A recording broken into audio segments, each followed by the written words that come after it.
We have the last speaker of the first session, Niamh Brown, and the title of the presentation is Conversational Joking Among Egyptian Youth. Niamh, you have the floor. Thank you very much. Yeah, as been said, my name is Niamh. I'm English, but I'm joining you from Cairo, Egypt today.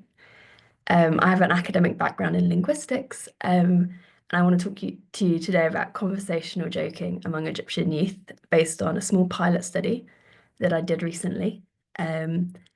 So this was a study on 5 participants in sort of, I think, by Egyptian standards, considered youth. And the procedure of this study was that I told the participants that I was studying Egyptian communication and took them through a series of tasks. So on the first hand, they were asked to build the best tower out of cups. Then they were given a series of questions, kind of a yearbook kind of task. Who would make the best prime minister? Who's the best chef? Things like this. And then finally, they were asked to do a 1-sentence narrative where you tell a story 1 sentence at a time. The idea of these tasks was to encourage humorous utterances, but without asking people outright to be funny, because that is hardly gonna get the kind of authentic humor one would look for. And they were sort of intentionally ordered to get people in a play frame before getting to more complicated tasks. So in order to analyze the data, got about a 25-minute recording of humorous utterances. I sort of extracted the utterances that seemed to be humor and ran them through this analysis method. This is something I designed during my dissertation. It is effectively the general theory of verbal humor with elements from semantic script theory sort of highlighted or like more emphasized, and a couple of elements taken out just to make it simpler. I sort of defend that decision a little bit more in my paper. But effectively, these 7 steps: the script overlap, the connector, what's holding these scripts together, how these scripts are in opposition, the disambiguation of the scripts that have been presented, what triggers a reprocessing of the joke, a second disambiguation when the trigger has happened, and then what kind of logical resolution has come to.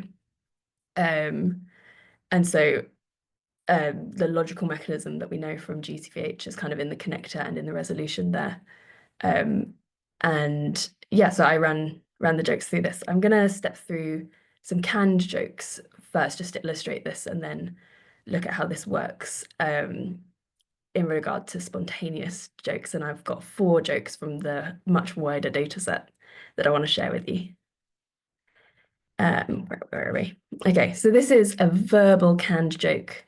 This is from a data set of jokes that I collected during my dissertation, also Egyptian, but canned. So static jokes that you learn. So here we have واحد جوز واحدة صينية وحطها في الفرن, which translates to a guy married a Chinese woman and put 1 tray in the oven. So this sequence, واحدة صينية, has 2 possible meanings. It could mean a Chinese woman, or it could mean 1 tray. And so we see that the scripts are united by a relationship of hynonymy, and they're obviously not the same. So we have a local antinomy in terms of their opposition. On the first round of disambiguation, we hear the word gawis, to marry, and we're like, for sure, we're looking for the interpretation of this utterance that is plus human, because only humans get married. And then when we have the trigger, put it in the oven, there is like a reprocessing that happens to realize, how can we find something about this? How can we reinterpret this first thing that we've heard in order to match better with the second thing that we've heard? And this is resolved by knowing that it's a garden path joke. This is why we're comfortable with the ambiguity, even if it's only a partial resolution. Like slightly differently with a referential joke, we have 2 scripts introduced separately. So here we have a stingy guy was sad. His wife asked, "Why are you sad?" He told her, "The pharmacy have a discount." And she asked him, what's the problem if they make a discount? And he said, they make a discount, but none of us are ill. Um, so we have these two scripts of stinginess and wanting to spend money. And there's sort of a very, very slight shared peripheral script. So if you imagine scripts in the script network and sort of things are connected to one another, connected to both the idea of stinginess and the idea of wanting to spend money is this idea of liking a discount. So they're kind of connected in that way. In a referential joke, the second script is the trigger. And so that's what causes us to go, is there anything about stingy people that we can sort of take with us to find a kind of collaboration between these two ideas? And we do, and this is kind of if we want a logical mechanism, it's like field restriction. We're defining these words by a peripheral element of them. And so I mention all of this because the spontaneous jokes that I've analysed are a mixture of referential and verbal jokes. The ones at the beginning of the data set were more referential, and the ones at the end were more verbal. And so when we talk about a referential joke in a spontaneous setting, it can be seen of like a second script being introduced to contrast with a context script. Either what the participants know about each other or they know about the world around them. So I'm going to show you 4 examples of jokes that were in the dataset. So we start here. I've kind of broken the data into sort of thematic categories, of only 2 of which feature here, but this first one's called Prime Minister Cool But Not a Cat Smuggler. So we have participant M saying, does she know what the criteria is for Prime Minister? At this point, the participants have been asked who here would make the best Prime Minister, and participant S has put herself forward. I would make the best Prime Minister. And so the presupposition of this question is that S does not have the necessary criteria. And this is contrasting with the very recent script that's been introduced that she is. And so there's this kind of reprocessing of the context. What can we find about this fictional S that is plus Prime Minister that kind of makes it fit with this assertion of participant M?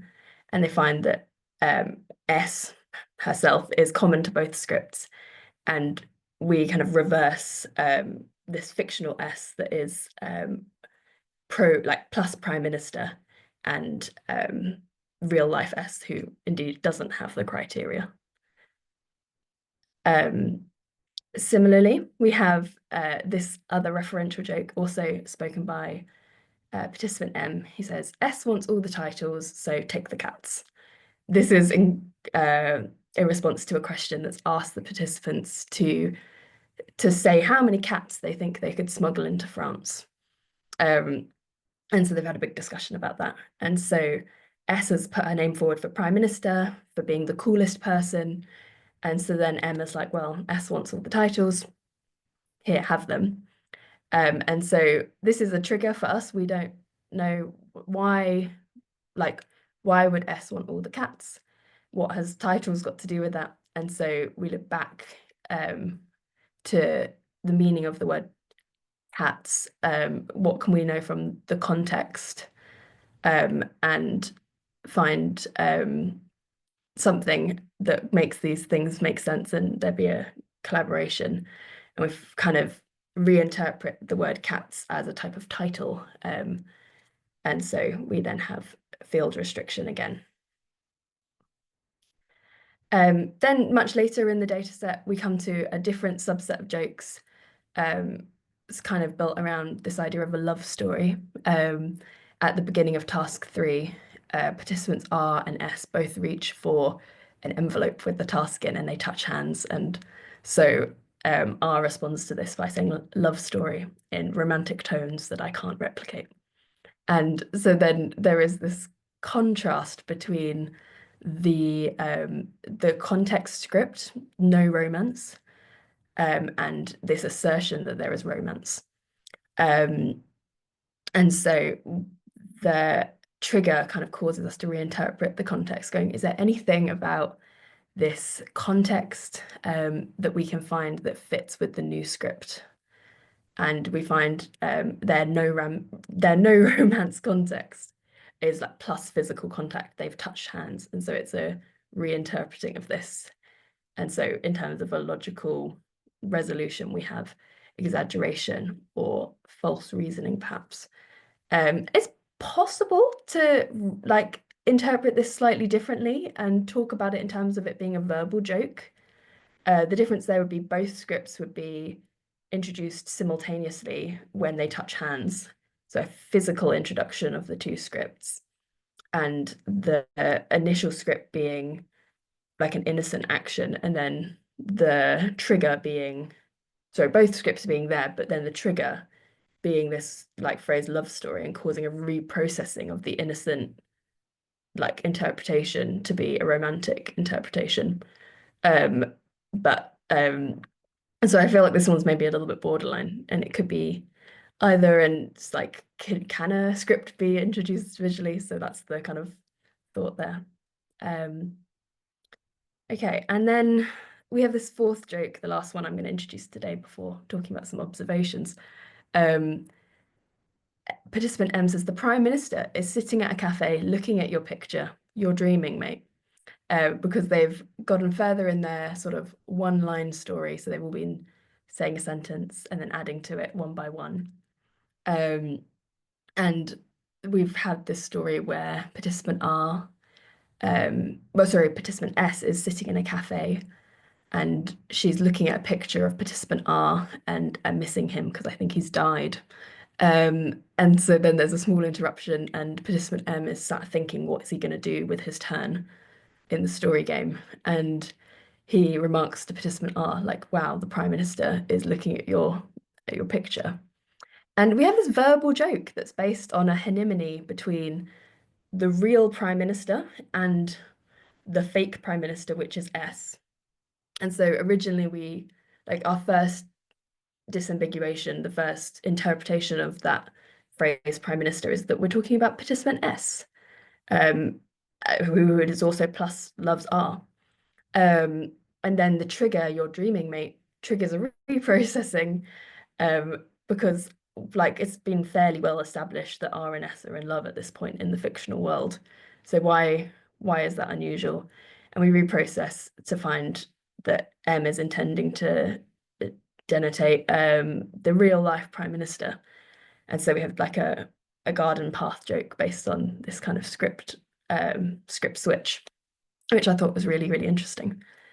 So this is like very much a pilot study. The data is quite limited, but my sort of observations or my thoughts on this is that more data would show a higher concentration of verbal jokes nearer the end of a discourse, the kind of layering that we see going on as different people get new identities, different things get defined in different ways, and we have different field restrictions and like different concepts are added to the kind of group consciousness. Then like whereas at the beginning lots of the jokes are referential, sort of out of necessity, nearer the end you have a higher concentration of verbal jokes because there's like all these shared scripts. I also think it would be fascinating to input an independent variable of familiarity to do this again with people who don't know each other, because I think it was set up well in the sense that the people knew each other and were reasonably familiar. Another observation in terms of features of Egyptian humour would be, I think I noticed that the jokes that people told, I'm using the word saturated. What I mean by this is they gave quite a lot of explanation to assist in disambiguation. Whereas I think that, like I know myself, other British people I know would find this maybe like that's kind of ruining the joke, and there's like an interest there maybe in seeing whether there would be a way of measuring how saturated the humour is in terms of explanation for the joke. Again, another feature of the Egyptian conversational humour is repetition. Lots of these jokes are one of 4 or 5 of the same joke that was told several times across a series of minutes, which I think is would be an interesting thing to look into a little bit more. And then this analysis method allowing us to distinguish between canned and spontaneous, verbal and referential humour, and see kind of what's going on a script level in these different forms of humour. I've just got a few key references, but a full list on the paper. And with many thanks to the participants and someone who helped me translate and someone who helped me process my thoughts about this. I realise I've maybe gone through this slightly quicker than I did in my practice, and I'm sorry for that. But I hope that's okay. Mentioned that the same jokes were repeated. Now, do you mean as a form of support where somebody just repeats the joke immediately after, or at a distance? The same participant repeating their own joke, sometimes in the second language, because there was a lot of mixing going on. And oftentimes a rephrasing, but essentially the same script opposition and trigger happening. And throughout the story section of the study, the ping pong match going on between R loves S, S loves R, that joke was tried many times. And it was like, in my mind, it became a bit tired, but I don't think it lost any of its kind of ability to be humorous throughout that time. Obviously, that's more of a performance issue than a competence issue. But it was interesting. All right. Any questions from the audience?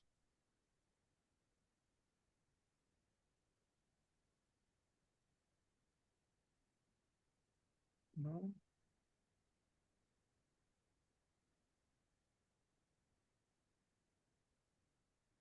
Okay, if we